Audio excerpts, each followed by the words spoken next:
I'm not going to talk because you cued me. Hey everybody, welcome to the Atheist Experience. We are live. Today's January 16th, 2011. We're not sure that the show number was right, but we'll fix that afterwards. This is a live public access call-in television program sponsored by the Atheist Community of Austin. I'm Matt Dillahunty. Joining me this week, Don Baker. Welcome. Hello. Long time no see. Yeah. We've had craziness with the holidays and broken phones, and the phones were working last week, but kind of sketchy. We're hoping that they work today. As I mentioned, it's a call-in show. We'll have the number up for you in a little while, and you can start calling in. In addition to this program, the ACA also sponsors a weekly internet audio podcast called The Non-Profits, although we didn't do a show yesterday, so it feels bi-weekly. Weekly, semi-regular. Yeah. You can go to nonprofitsradio.com for more information. It's PROPHETS. We will be having a show this coming Saturday, and probably not the one after, so it'll be bi-weekly due to some conflicts, but the planned schedule is to go weekly. And we're kind of getting there. We'll have more shows than we had last year at a minimum. The Atheist Community of Austin, for more information about that organization, you can visit www.atheist-community.org. It's a nonprofit educational organization dedicated to promoting the separation of church and state and positive atheism. And there's a frequently asked questions page at the website, as well as a calendar of events. And you can also email tv@atheist-community.org. That goes to myself, the co-hosts, and other people involved with the show. We get way too much email to answer all of it, which is what we were just talking about a minute ago. But we do try to get to as much as we can, and we do try to read all of it. And we appreciate the feedback. In addition to these programs, the ACA also sponsors dinner after the show. And currently we're going to El Arroyo on 5th, and there's the address at the bottom of the screen. We have changed from our previous dinner location it's time to mix things up, get a little Mexican food and margaritas going. Any atheist or atheist-friendly person is welcome to come to any of those events. You don't have to be a member to attend. If you're coming down to preach, proselytize, or provoke, please don't. And there are some special events that are for members and friends of members only, like Godless Gamers, which is back in action. Last Monday was the first night of Godless Gamers, which is a chance for us to get together and play board games, card games, visit, etc. Kind of a small thing. We're currently doing it at my place. For more information, you can email info@atheist-community.org, and that'll get a message to me about that. I also messed up the numbering on the nonprofits. I completely forgot we're in a whole new year, and I just tacked it. It's season 9, episode whatever it was. In addition, on the website for the Atheist Community, you can also find information about the street cleanup that was done yesterday, and the blood drive that's coming up next week, and all those regular events on there as well. We hope you're enjoying your new year, and Don is here to talk about a particular term that gets tossed around by the religious. That's right. I'm continuing a series that I've been calling the Buzzwords of Ignorance, and I've talked about the Christian nation before. I've talked about Judeo-Christian. I'm going to maybe hit a couple others in the next couple months. A buzzword of ignorance I've defined it to be words used for their emotional connotation where the speaker relies on the assumed ignorance of the audience who is being manipulated. So it's really a propaganda mechanism. And today I want to talk about the term sacred. Something is sacred or sanctity, which kind of means about the same thing. There are different connotations of pretty much the same word. Specifically, I want to talk about the Ground Zero, supposed Ground Zero mosque being sacred. I want to talk about the sanctity of marriage and the sanctity of human life. And what we'll see here is with all these cases, we see people asserting a claim of ownership or control without any real rational basis for that, or real honest actual claim, right? So it reminds me a lot of my little dog. I have a little poodle, and he likes, when we go out for walks, he likes to pee on bushes to mark his territory, and he's sort of telling the dog world that, hey, I own this house. And it's kind of like that. It's this little dog trying to assert his ownership over something that the humans don't necessarily agree to. So essentially, this is coveting, right? You're coveting somebody else's stuff, and which is of course prohibited by the Ten Commandments. But so there's a question for the audience: if believers don't follow their own God's law, why should anybody take your religion seriously? So let's jump right in. We have the supposed Ground Zero Mosque controversy in New York City, and this happened pretty recently, and there's been a lot of wasted airtime, I think, over this whole thing. But the gist of it is there's a proposed Muslim community center in a sort of dilapidated warehouse district in New York City, 2 blocks from the World Trade Center where there was this attack. And conservatives and religious nuts said, oh, we're going to lay claim to this area by claiming this whole area is sacred. And you get all sorts of quotes like this. This is from Family Security Matters. A woman writes, building the mosque on this location would be highly unethical and insensitive, ignores the idea of majority rule, and may cause riots and violent behavior due to the supposed hidden intentions of building this mosque and Islamic cultural center in such close proximity to the hallowed Ground Zero. So this is kind of the sentiment that you hear, is that Ground Zero is sacred. You're not supposed to do anything there. And what's really going on here is that none of the people making these claims has any ownership rights over that land. So really they're kind of fifth wheels out there spinning, and they're asserting some sort of mysterious boundary around Ground Zero that is sacred or whatever, and they're basically trying to, it's an emotional device used to prevent the creation of this thing. And so did you have something to say? Yeah, on that quote, I don't want to sidetrack us, but I have a particular pet peeve. Yeah. And that is when somebody refers to this as a majority rule society. Oh yeah, that's another little annoying thing. It's like majority rule. You know, how about the people that own the land? What don't they have a right to their land? If you think that in the United States, if you think that you live in a majority rule society, you're simply wrong, and you need to take some time to re-educate yourself. We have this thing called the Constitution, which specifically exists to protect minorities from the whims of majorities. You do not live in a simple majority rule society. Now, it's true that by and large the majority is likely to get their way, and that's the case when you have a representative republic democracy, situation. But this idea about simple majority rule, or that the views of the majority should be preferred at all costs, at the expense of minorities, is ass backward of what the Constitution does. But yeah. So this is a mechanism, I think, of asserting some sort of claim over this land. It's used to conflate the Muslims in general with Muslims who performed the attack on the World Trade Center, and it's not too different in what this conflating is not too different than blaming the Jews for Jesus' death and murdering Jews over the years, so as a way of atoning or fixing that. The death of Jesus. So it's kind of lumping everything together. But when a Christian group does something wrong, it's never Christianity to blame, right? So if the Catholics are out molesting children, it's not Christians' fault at all. It's those Catholics over there. Or if it's the televangelists running con games, it's them over there. So there's a bit of a hypocrisy going on here. From an atheist perspective, Muslim, Jews, and Christians are all worship the God of Abraham. And the key idea here is, from the story of Abraham, is that, you're selling out your fellow man to curry favor with God. So Abraham, decided that, oh, hey, maybe I can kill my kid as for God's orders and curry favor with God. Well, he didn't actually kill his kid, but he meant to, and that's all that mattered, and so he got a bunch of land. And so this is kind of what I consider the key tenet of Abrahamic religions, is selling out your fellow man to curry favor with God. And atheists could play this sacred game too. We could claim that, hey, reality is sacred to us. We like reality. We're big into reality. And given that maybe since there was this horrible thing from these people, these Abrahamic followers, maybe we should prohibit the building of any church anywhere in reality. So maybe we can do that as a way of asserting our sacredness. So, of course, that's completely ridiculous. Anyway, let me move on to the next one, so the sanctity of marriage. You hear this a lot, especially with regard to same-sex marriage. That comes up a lot. We've talked a lot about same-sex marriage, so I don't want to delve into that too much.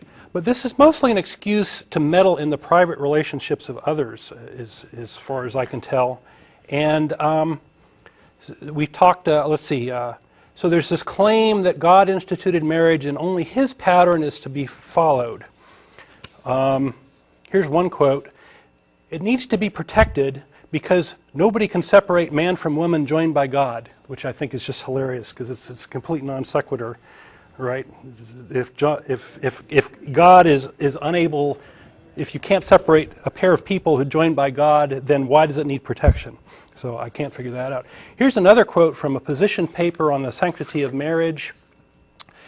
"In this position paper, we seek to think about marriage under the authority of the Lord Jesus Christ and God's written word, the Bible. We believe that God has revealed to all people in all cultures at all times a sense of morality and the ordering of human relationships." So here we have people sort of trying to co-opt other people's relationships for their God, and most people who have religious feelings would really resent the meddling of other folks in their relationships. So, but what about atheist marriages? For some reason, the religious people don't care about atheist marriages. If marriage is sanctified by God, why not prevent atheists from getting marriage? Well, one of the interesting things to point out is if you look at divorce rates for people who are currently or have previously been divorced, there's been a study by the Barna Research Group titled "The Christians are more likely to experience divorce than are non-Christians." And non-denominational Protestants are expected to have a divorce rate of 34%, whereas atheists and agnostics are supposed to have a divorce rate of 21%. So I find that pretty interesting, and those numbers are statistically significant. So maybe what we should do is make, instead of religious counseling, we should convert everybody to atheism and we'll have better marriages. So this whole idea of a secular marriage is nonsense. So what about the tradition in the Bible? I mean, they're bringing up these traditions. What about the tradition of polygamy? There's lots of polygamy in the Bible. Why not have that if they want to use Bible quotes to support their position? What about laws preventing divorce? You never see that. You never see people, if they want to make marriages last longer, why not just prohibit divorce? And they claim that marriages are for procreation. Well, why not have mandatory laws that say you must produce so many kids? Well, none of these things are things that the religious folks are doing, which makes the whole question of sanctity of marriage, I think, under question. And in particular, they're picking on gays, and I think this is for two reasons. One is gays are unlikely to have relationships that are being used as a tool for procreation of believers. So the gays just aren't playing that game. And the other thing is that they've already sort of made gays an enemy, and the religious groups have used gays as a way of vilifying people to raise power and money. And so they're sort of on the wrong side already. And so this is just a continuation of that. So this whole sanctity of marriage thing is utter nonsense. It's just meddling in other people's relationships.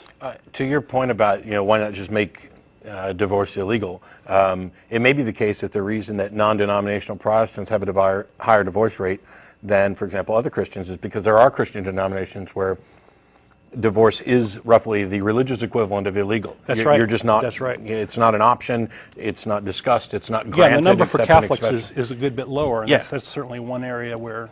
That's right. And then that's where we need to do a second study, which actually goes in detail, looks at, okay, how many people are currently living in marriages that they would rather be divorced or would be happier if they were divorced and are stuck being miserable because of their religious proclamations that marriage is some kind of sacred, holy. It'd be nice to be able to get at that information, but that'd be a tough thing to tease out, wouldn't it? With all the other things going on. Well, let's shift gears a little bit to the sanctity of human life. You see this a lot, especially in the abortion debates. And I claim that this is a mechanism to claim other people's children, is to go after other people's children and try to speak for them and do them. Well, the Bible's very clear that a man's children, only the man, are his property, and that there's certainly a commandment not to covet other people's property. So clearly there's no support in this speaking for other people's children, I don't think, in the Bible. What about God? Does he consider human life sacred? Well, the most common interaction of God in the Bible with humans is killing them. And if you flip through the Bible, you'll figure that out pretty quick. The second most common interaction, I believe, is ordering the killing of people. And then you get the conversations and these sorts of things. So God doesn't consider human life sacred very clearly. Do Christians consider human life sacred? Well, there's certainly the claim. What about the wars? What about wars? Well, Iraq and Afghanistan, we have maybe 600,000 Afghanis and Iraqis killed in this war, but you never hear about those. You only hear about American deaths. And I really have never heard too much religious folks claiming that we shouldn't be in this war, we should stop this war. Certainly not lately. This is going on and on. What about the long-term persecution and killing of Jews over centuries? Well, was that an evidence of sanctity of human life? I don't think so. What about life extension? We don't have Christians going and saying, oh, we should have longer lives and these sorts of things. What about cryogenics? No, they're not into that. What about cloning? Oh, that's a good one.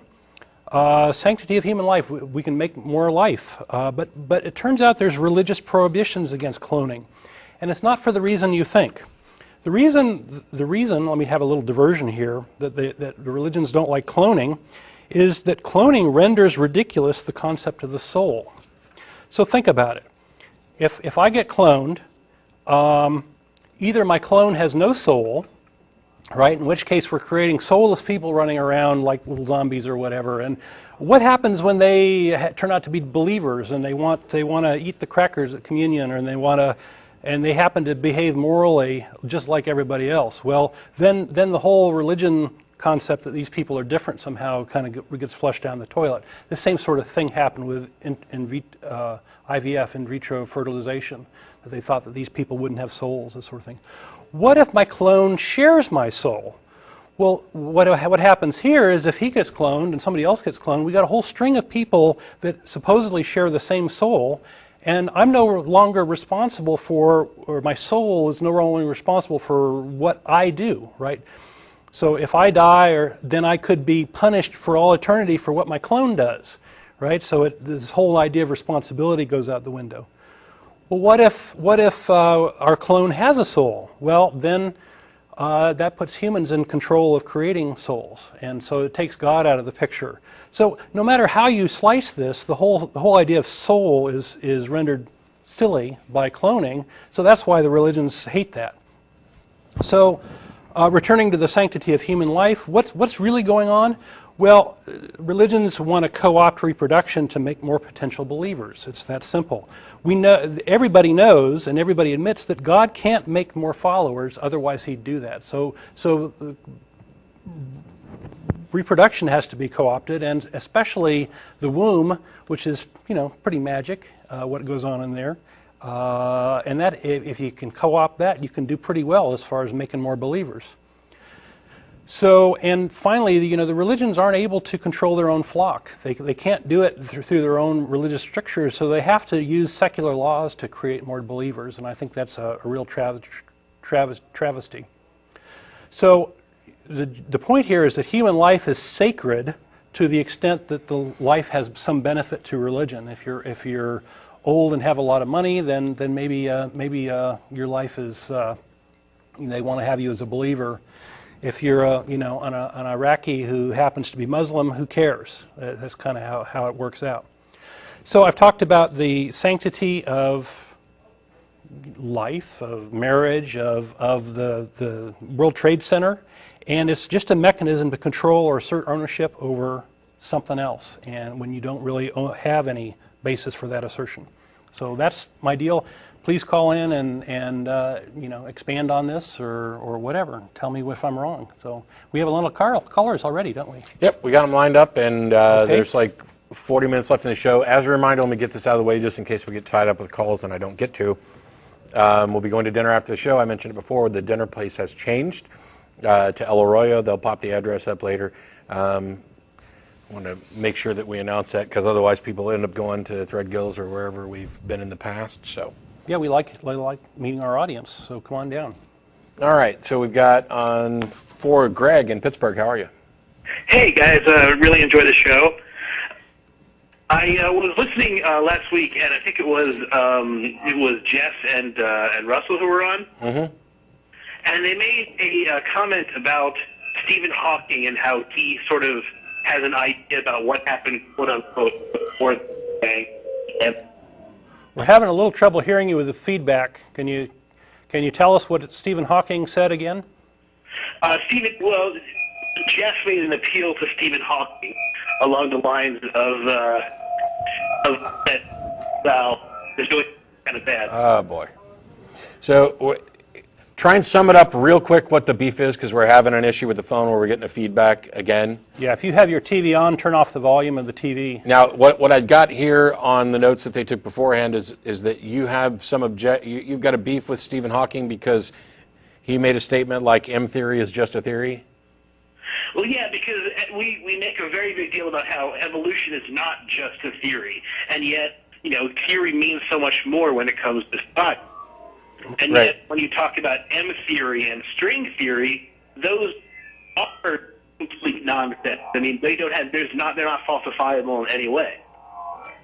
Yeah, Well, there's a struggle right now to figure out whether these things are falsifiable, and I do see your point, right? In that here's a thing that's called a theory that doesn't meet the strict criteria of having been, put to the test of falsifiability. So, yeah, I agree with you. I guess for better or worse, the word theory has been applied to M whatever, right? The string theory Right. idea. So, yes, it is kind of a misnomer, and I think it's good that you pointed that out. So, and it is theory used in a different sense than what we mean by evolution as a theory that has, withstood the test of time and had lots of ways in which it might have been falsified. So, yeah, I think you made a good point there. Yeah, I think the only thing we really have to do is make sure that, let's face it, the average person has a very limited understanding of the scientific usage of the word theory. The colloquial usage has trumped it pretty much universally. And so you get this confusion of language. It would be, it would be fine to say this is a hypothesis and this is a theory, but that distinction isn't always clear to lay audiences. So I don't know that I'd read too much into. If anything, if what's written here is correct, and I apologize that we're not able to actually hear you well enough. If Hawking had said M theory is just a theory, then I'd say that he was actually using the colloquial and using it right in his objection to it, or at least his clarification of it. It probably would have been better had he said that this is our working hypothesis, this is the model that we're investigating or that we're talking about at this point. But yeah, I don't think it's. I wish there was a better way. I wish there was a better bit of language that we could use, and it may be the case that there are better words and labels that we can use. It's just you have to popularize those as well. So now you're stuck with a choice between popularizing a new language with a new understanding, or popularizing the accurate usage of the terms that already exist. By and large, in issues like these, I work to popularize the existing language in a way that makes the most sense, which is why I portray a particular definition for atheism, because you could go out and ask 1,000 people and hit 10 dictionaries and get a bunch of conflicting information about atheism. What is it? And the emails that I get demonstrate that this is the case. And so when I put forward my usage of the term, it's because that's the context in which I'm going to use it, and I'm hoping that continued discussion, or the show going out like this and other people using it, kind of raises people's awareness of that this is a usage that is better, that it is more clear than the muddled usage that we have with the terminology elsewhere. Yeah, I mean, I would hope so. I think that one thing you could say is, instead of a string theory, you could maybe say string conjecture, and that would be a lot more scientific in terms of your. I agree. concept. I agree. And on that note, Craig, we're going to go down to other callers and see if we have the same issue on all the lines. But thanks a lot for the call. All right, thanks. Sure. We've got Sean in New York. Hey there, guys. How's it going? Good. Good. I can hear you, too, so it seems like communication will work. Okay. Hopefully Yay. we won't get the feedback. All right, well, you're getting feedback from me? No, Not so far. Keep going. Keep going. Okay. Well, first of all, just so I'm not completely off topic, I do spend a good portion of the year living in New York City, and with the whole mosque situation, or quote-unquote mosque situation, I actually visited the spot where they're proposing the ground zero, cultural center to be Ground Zero built. Mosque, right. Talked to protesters and stuff, and the whole idea of that being sacred ground, the idea that because some or even most people look at that ground as sacred in some way, then everybody has to look at it as sacred in the same way, strikes me as kind of ridiculous. Further, I was surprised to hear people say, maybe not surprised, but still a bit disturbed to say, well, even if they don't build their cultural center so close, they can build it farther away. So, I mean, basically, to me, that's like saying, well, we'll accept Islam to a certain degree, but we won't accept it that much. Right. Yeah. Or those blacks can use the back door instead of the front door, right? Yeah, Something like that, and yeah. it seems that a little bit of acceptance isn't really proper acceptance at all. But in any case, now for something completely different, really Okay. quick. I wanted to ask you about how we kind of go about cosmological arguments and talking about them. I'm not going to present a cosmological argument, but it seems that when a theist presents one, a lot of times they started off by asking, well, why is there something rather than nothing? Sure. Right? And it seems that atheists will be quick to grant, okay, there could have been something or nothing, but I wonder if the better response would be, well, why are we assuming that there could have been nothing to begin with? Yeah, we've done that a few times, and often the theist, I think, in that position is assuming himself that there was a God there when there was nothing, right? So some nothing, right? right. So if you want to say the initial premise is there was nothing, then you don't get to throw a God in there, right? Right, but it's still, I mean, regardless of that, it seems that atheists are willing to grant this. But it seems to me, well, Yeah. why should we even do that to begin with? Right, I mean, right. our very existence demonstrates that there could be something. We But- just don't know at this point. Right, exactly. But and I think that we should start to call them out on that. I mean, what evidence or reason do we have to believe that nothing could No, have ever I'm been the with case you. or be I'm an with you. alternative? Yeah, I think it's worth pointing out that we've got no reason to think that nothing is even a possibility. And it's also worth pointing out that the way physicists and cosmologists use the term nothing, that doesn't necessarily mean the same thing in the colloquial. We're back to an issue of language. Lawrence Krauss has a good lecture called A Universe from Nothing Right, yeah, I've seen that it. tries to explain this really well. But yeah, I think your point's one that should be made more often. Right. Well, that's important to recognize also that current scientific models seem to be kind of not totally adequate. I mean, when a quantum physicist talks about nothing, it's not like a philosophical concept of nothing. Quantum foam or probability fields, that's not really nothing when we're talking about it. Right, right. And when you get into religious debates, it's almost more about sound bites, right? These things are way too subtle, and there are areas of physics that are not rock solid yet. Once you get right. outside the standard model and these sorts of things, then there's a lot of theories out there being thrown around, and you have to be very careful with your wording and say that, whether we know something or not, this is a possibility. These sorts of things that we could potentially explain why this is happening. These sorts of things. But you're right. We shouldn't grant too many assertions unnecessarily when we're Right. debating. And just to finish, this will be my last point. And I think it is a problem that if someone grants that there could be something or nothing, because one of the problems, it seems to me, with cosmological arguments is that the theist posing them is just assuming too much, that nothing could exist, or that whatever, God is a better alternative. I mean, if they are going to propose some unfathomable, immaterial, timeless God as a cause, it seems that that's no more reasonable than just proposing a pre-existence or pre-universe with other laws that are unfathomable to us, in which Sure. case our universe could have come to be uncaused.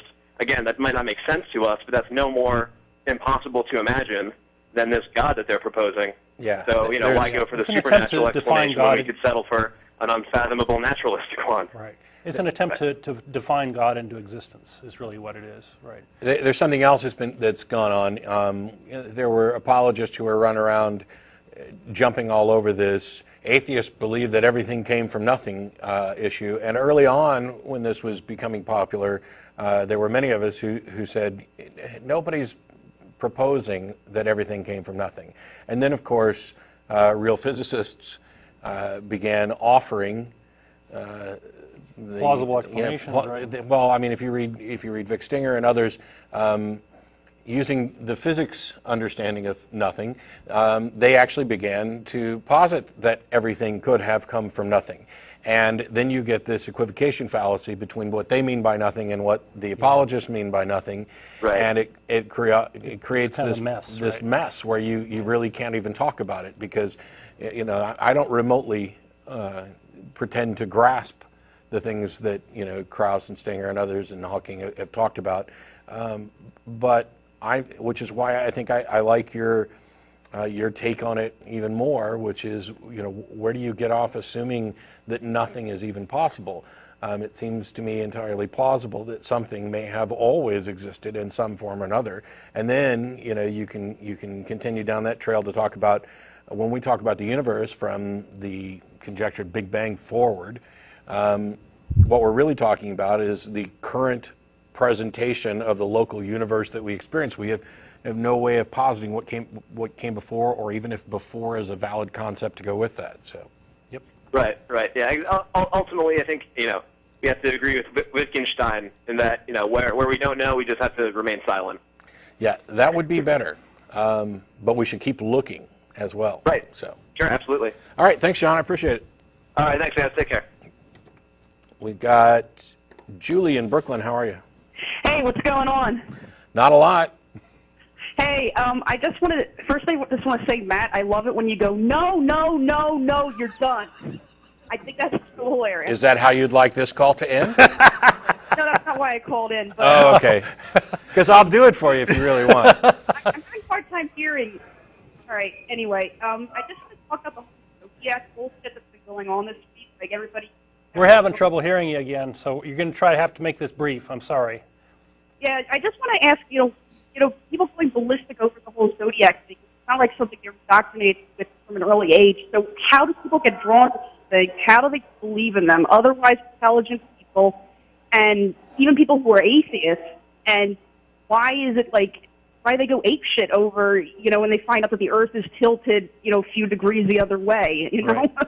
So just to give context to our audience who may not have heard this, I guess there was an astronomer who in the last couple days, I think, made the announcement that, these constellations that you think you know about had all moved from whatever time. I don't know what time they're talking about, but they've been moving around because the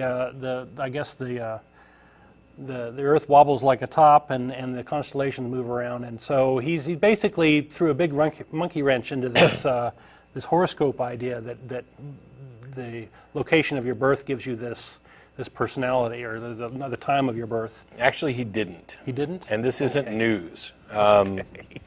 There's most astrologers use the tropical zodiac instead of the sidereal zodiac, and it's the sidereal one that's been affected by this, so it doesn't affect it.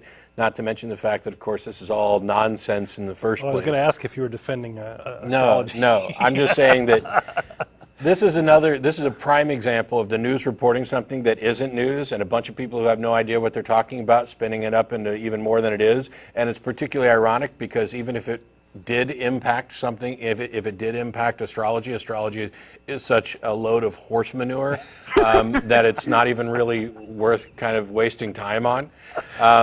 As to your question about how and why people buy into this, it's the same reason that they're going to buy into anything else. Something happens, that couldn't be a coincidence. And we are pattern seekers, and most astrologers, when you go look up your your weekly horoscope or your daily horoscope or whatever. It's this vague thing like a fortune cookie that could apply to anybody anywhere, and this has been demonstrated scientifically. You can hand out the exact same horoscope to 12 different people, each with a different zodiac sign, and they all think that they'll pick that it identifies with James them. Randi has done a lot of that. As right? long as they're initially convinced that this was specifically prepared for them. And so you have people who are going to check their horoscopes who are already convinced. So it's an ego stroke in a way. Yeah. It's a ooh, look, isn't this neat? Now I don't know. I mean, I'm sure there are some really, really crazy people amongst the astrology community, but I think most people kind of look at it as a curiosity and maybe a bit of fun along the lines of a fortune cookie. I don't know if anybody's adding, in bed to their horoscopes, but maybe we Might should make start it more fun. Yeah. Today you'll have a difficult day, and please be, keep in mind, stay away from Scorpios in bed. So. You'll achieve great things in bed. Yeah. Yeah, it's just like all over Facebook, people are just going ballistic. Like, oh my God, I'm a Virgo, not a Libra, or whatever else. And I'm like, you guys actually believe in that stuff? And they're like, yeah, and blah blah blah. And it's like, come on, you guys are intelligent. You're more, Yeah. I don't get it. Yeah, Well, there's this whole area that we really sort of don't touch on as much on this show as we probably should, is of skepticism, right? There's a lot of people out there making claims of cures for this and that, and these vitamins will make you stronger or whatever. You'll lose weight this way. There's a whole lot of quackery out there, and we tend to focus on atheism and God claims on this show, but a lot of the folks here in this audience and in the ACA are skeptics as well, and we're very concerned about these sorts of things. And this sort of falls in that category. It's not really a God claim, but it's something that warrants looking into as far as what evidence is there behind it. And when you dig deeper, there is an evidence for it, and there's evidence against it. And this is what you should be paying attention to. Mm-hmm. Yeah, that's, and thanks a lot for the call, Julie. I appreciate it. Okay, thank you. No, you're done. Yeah.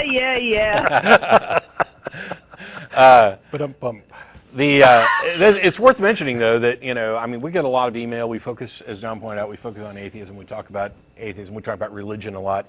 But first and foremost, I'm a skeptic. And that's true for all of the hosts and co-hosts of the show, as well as most of the people in the ACA that we associate with. You're not going to have an atheist group where you don't run across some people who aren't skeptics. But I'm a skeptic first and foremost, which means that,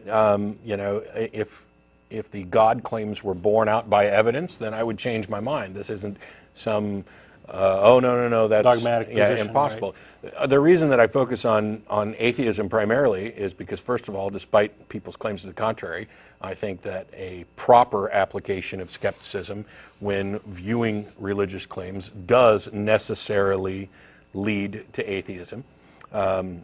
And maybe we'll get some calls about that at some point. Yeah, it's more of a conclusion than an assumption. Yeah, right? it's not. There is no assumption to it. It is a direct result of examining these skepticism. claims, right? But the biggest reason that I focus on religion is, first of all, it's an area where I'm not only, I have slightly more expertise than I do in, say, homeopathy or the anti-vax nonsense, but also it's the biggest thing going. There is no bigger issue than people's core beliefs that they run around with no evidence to support them. We're talking about things that are so divisive on a broad scale that they influence everything about the society we live in, right down to whether or not we're going to be in a war at any given time, whether or not God told somebody we need to go to war, and also because every belief you hold affects potentially every other belief that you hold. It affects how you're going to assess and judge claims. And so, like I've said before, I want to believe as many true things and as few false things as possible. But the people who think that, there are plenty of skeptics who are also religious. Well, no, there are plenty of skeptical people who are also religious. I'm not convinced that they have applied the skeptical principles to their religion. I know that when I did, I was forced to abandon it. But there are a lot of reasonable, very intelligent, rational, religious people out there right now, and they're not doing anything that is hugely harmful, that of any great significance. And I think that in most cases it's because religion isn't as important to their life as they might think, that they don't make decisions about their day-to-day life based on gods and angels and demons and devils and things. But they still hold beliefs for which they have not they have not demonstrated sufficient reason to hold those beliefs. And that's dangerous. And if people don't understand why that's dangerous, it's the reason that I do what I do. It's the reason why I don't come on here and do a skeptic show where we talk about homeopathy, which has been debunked to the point that we don't really need to talk about it much other than continue educating people on the information. And there's dowsing and astrology and magnet therapy, all these power balance buffoons. I can't wait for them to be taken down. And all this stuff. I mean, those things are by and large simple. And I think that's the reason I'm a member of skeptics organizations as well. It's because they're doing important stuff. They're doing the educating of people on critical thinking and skepticism in areas where they may not immediately run up against a wall, as you would with religion. Mm-hmm. I am happy to run up against that wall and keep poking holes and putting dents into it until eventually the work of both those who are focusing on atheism and those who are focusing on the broader range of skepticism tear that wall to shreds. That's the goal. But amen. And pass the biscuits. Peter in New Zealand, how are you? Oh, I'm fine, thanks, Matt. Can you hear me all right? Yeah, Yes. we can. Thanks for calling. Oh, great. This kind of follows on a little bit from your discussion of knowledge claims, which you've just been having. But tell me, are you a computer programmer, Matt? Not anymore. I am. Don is, though. I'm You're a computer familiar geek. with the idea of object-oriented Sure. programming, where objects have properties. Yes. Yeah. Yeah, it's a way of organizing programs that take advantage of this sort of idea, right? Yeah. So what I'm calling here about today really is the idea of omnipotence. And my definition of the universe is that which exists. Okay. Is that an okay definition for you guys? Seems okay. Sure. That which exists. Now, that would include things like particular energy states, such as the difference in potential gravitational energy as an object may, move through space and time. So it's not just restricted to physical reality, but Yeah. it may energy as a form of distance as well. Yeah, I'd rather use reality than universe in that context, but I'm fine with it for this. So. Yep. Okay, so we can exclude things being classed as being something based on its characters.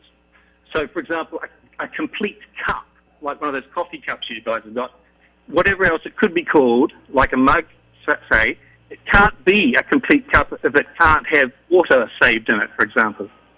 It may be once there had been a cup, but then it was broken, right? and then a broken cup, but it's not a complete cup anymore. Right. Well, this is what we agree to as far as definitions. So I'd sort of put this in a different category than properties of the universe. But go ahead. Yeah. Okay. So what I'm thinking is that the non-existence of a God could actually be heavily evidenced to the point that we could say it's a fact if the concept of the God is clearly enough defined. And I know I've heard Matt say that before. So Yeah. you have to, before you can talk about God, you have to say what you're talking about. Yeah. So in other words, you have to ascribe properties to it. Right. Right. So what are the characters of a God entity? And one of the usual claims of a God's abilities is omnipotence. Now, I think this is a flawed idea because it admits the idea of logical impossibilities, such as a God could create an even more powerful God, and an object he couldn't move, and so on. And it basically becomes an infinite regression. Sure, but to be fair, omnipotence isn't a characteristic of all proposed gods. And, No, that's right. And amongst the modern theologians who've addressed this, when they talk about omnipotence, most of them are savvy enough to define omnipotence as all power that is not logically contradictory. And they also get around to the other aspect of what you're talking about by defining this God in such a way that it is not contained within reality. But I've just said that the universe is that which exists. So that's Yeah, but they want to play games with... They're not talking about the universe. What are they talking about? Right. They want to say it's outside the universe. I mean, that's why it's a special pleading idea. That's one of the reasons that I objected to using the universe as that which exists, when really you already have a word for that, existence. You could use reality or whatever else. There's a confusion about the term universe. Now, if you want to use reality and say that their God is outside of reality, therefore making it unreal, I'm okay with that. But I don't think that you're talking about. I don't think that particular rebuttal to the God claims is going to carry any water, because they've already jumped that hurdle and said, no, we're defining something that we don't necessarily fully comprehend, but it transcends reality, and it has, if it's omnipotent, it has all power that is logically possible. And it's a cheat. I fully admit it. I mean, it's a cheat. It's not like I accept this at all. I'm just saying that the counter argument that you're presenting, it doesn't go anywhere. Okay, so 'cause my underlying notion is this: that what I've been thinking about is that if you could, basically, Christians, for example, come up with the idea of a creator God in which it can create things like universes, for example. And maybe it's only, from what you were saying, maybe they're claiming that it's only done that once and could only do that once. But I thought that they claimed that it had complete knowledge of the past. There are people who believe that their God has complete knowledge of the past, the present, the future. Yeah. Right. Yeah. So my contention is that where does that information reside? That knowledge? Within so, their, for example, within the their knowledge magical of being. the disposition of every electron, every subatomic particle, energy. You're applying God's ways are mysterious, is their answer, more or less. You are applying the limits of physical reality to something that is defined as being not limited to physical reality. Yeah, but I guess what I'm saying is that defining it away doesn't really solve the problem, does it? It sure does. It does for them, but we would call it special pleading. It's a logical ruse to try to get around claiming that this thing that they're trying to prove exists has special properties. Yeah, I guess then I'm saying that some of those properties are impossible within the parameters of the universe that we know of. Okay. And so I would say the idea It is just adds to God's mystery. the response to that is that the response to that isn't that they're impossible. It's just that you don't know of a way to do it. I'm sorry, that they don't know, that I don't know what? It's not that you haven't demonstrated that it's impossible. You're saying that you're basically saying that you don't know of a way that this could happen within reality, and they're saying, well, just because you don't know it doesn't matter, and by the way, we've defined God as transcending reality. I mean, it's a go-nowhere claim with them. I mean, I understand what you're saying, and I think it's absurd what they're doing, but when they define away those problems, they have in fact defined away those problems, and in many cases, they're logically sound to do so, even though the thing they're positing is absurd in the highest degree. But then that undermines their argument. If it's absurd, why give it any value? No, how else can I explain this? Just because when you come back to, if it's, I don't know how else to explain this other than they have a definition that is supposedly incomprehensible, in which case that's what I would attack in the first place. That they have. This is just God did it. No, but you're trying to build disputed. you're trying to build an argument that asserts that something is impossible, and you can't do that because you are necessarily limiting yourself to a scope that does not include the scope at which their God is being defined. It's like saying it's impossible to fit 1,000 elephants in this room, and they're saying we're not limited to this room, sorry. And you're saying, well, I don't see how it's possible when this room is all I know. That's the way this plays out. So you can't assert it as an impossibility while limiting it to a scope that doesn't apply to what they're positing. Even if you make it the universe. This is why I didn't want to use the term universe in the first place. But yeah. I can't see how that can be defended. That if you let's consider the universe when it was very small. Okay, God presumably had complete knowledge of the universe when it was very small. But they're already positing a God that came before that universe and exists outside of it. What does that mean? Okay, I know that argument. Okay. But what I'm saying is, to exist outside the universe is a meaningless statement as far as we know. I don't disagree with that. I'm not. Yeah. I'm not Yeah. taking their position. I'm telling you what the response is, and that from what they've defined, there's not a contradiction there. And what you're attempting to do in asserting an impossibility, while it's completely rational within the bounds of reality as we understand it, borders on an argument from ignorance. It borders on the I can't see how this is possible when they're looking at this from a scope of you have limited understanding of the universe and you have limited the definition and it doesn't apply to the God that I believe in. It's a non-starter So argument. you can't Yeah. go down that argument that far. You have to stop at that definition and say and reject the definition. While in reality, sure, I'm on board. I think it's asinine, but it goes nowhere. It's kind of like, and I don't mean this in any insulting way, but it's kind of like an inverse Pascal's wager, because it's only going to be convincing to people who already accept the premise of reality, and Pascal's wager is only going to be convincing to people who are already accepting this proposition of a God.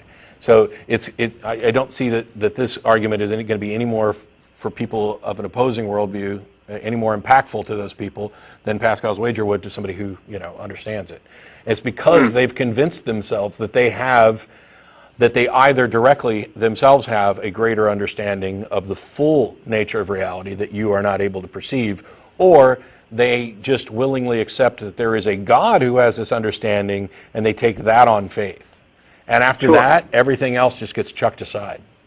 Yeah. So really, it is just a kind of a God did it. Yeah, it is. God, yeah, which I think, okay, but maybe there are some people who might be prepared to move on from that. So I just want to just very quickly end the rest of my argument. Okay. The idea is that the information about every minute slice of time and the matter and energy distribution of the universe within that small slice of time, in order for it to be recreated at will by this entity, has to be stored somewhere within, I'm saying at the moment, limiting it to the universe.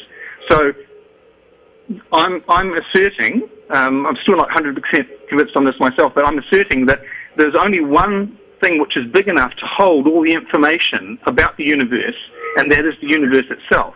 In other words, it's actually impossible to know every energy state, every position and disposition of everything in any particular part of the universe at any particular time in the past. Maybe I'm sorry, it wasn't exactly what I mean. What I mean is you can know about some things, but you can't know everything all the time of any particular part of the universe. There's nowhere that information can actually be stored. Unless you've defined something that transcends the limits of the universe. Yeah, well, I guess I've started off with the universe, and that's it. I am Sure. the construct of the universe. I think that's reasonable. And I don't disagree, but I don't think you're going to convince anybody of that if they're holding a different view. But who knows? Maybe it'll work out. All right. Thanks for calling, Okay. Peter. Thank you very much. Appreciate Enjoy it. the show. Cheers. All right, as a reminder, there's there's less than 5 minutes left. I'm going to try and get to a couple calls real quick. We are going to dinner at El Arroyo after the show's over. They'll put the address up as a reminder in just a minute. Rob in Atlanta. Are you Hey, there? how's it going, guys? Good, how are you? Good, good. Hey, I just want to start off by saying every time I think I have an original thought, I watch one of your episodes and realize y'all thought about it already. Yeah, and don't go assuming that the thought originated with any of us either, because we A lot of the stuff is rehashed. we yeah. prey off of each other. I get ideas from everybody here, and we do a lot of reading from a lot of great thinkers and a lot of good discussions. So it's just one vehicle to get the word out, and copy any argument you want if you find it useful, and spread it out. I know. Well, it's not just people see things my way sometimes. Good. Anyway, what I wanted to talk about was you got a recent Ray Comfort revelation. I don't know if you guys have heard it, but the cornerstone of his thing is, are you a good person? And then Sure. he goes into the you ever lied, stolen. Yeah, he's got a good lusted. shtick there. He hasn't used it so much lately, though. That's because it's been trumped. Yeah.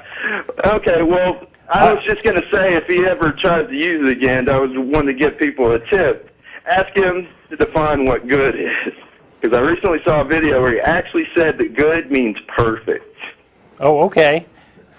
And nobody's perfect, so everybody... And actually, if he said that, then that's open for a really big contradiction, because good is the term that is used in Genesis when God looks around his creation and says that it's good. And there are countless preachers who have pointed out that specifically says good and not perfect, in order to allow for things like the fall and free will and disobedience and things like that. Regarding his "Are you a good person?" and beginning with the "Have you ever told a lie?" thing, he was trumped wholeheartedly on the Hellbound Alley show when somebody asked him, "Hey Ray, have you ever told the truth? What does that make you?" Truth teller. So you're a truth teller. It really is that simple, and this is what happened. It's this an is emotional why manipulation mechanism is what he's doing. It's great. Don was somebody. It's great because he's got little sound bites, and he has things that on the surface are appealing, particularly to people who already believe this stuff or are already predispositioned to believe this stuff. But really, it's raised at like a kindergarten theology level. It is the simplest stuff. And I don't think, he may object to that. I think he actually enjoys that. I think he relishes the idea that, he's got this straightforward, simple, everybody gets it approach to God. But on that note, the show is actually over, and thanks for the call, and thanks for everybody. Thanks to the people who do all the work behind the scenes, and thanks to phones have finally stayed up a little while. We'll see some of you down at El Arroyo. Don't forget to email about Godless Gamers, and we'll see you next week.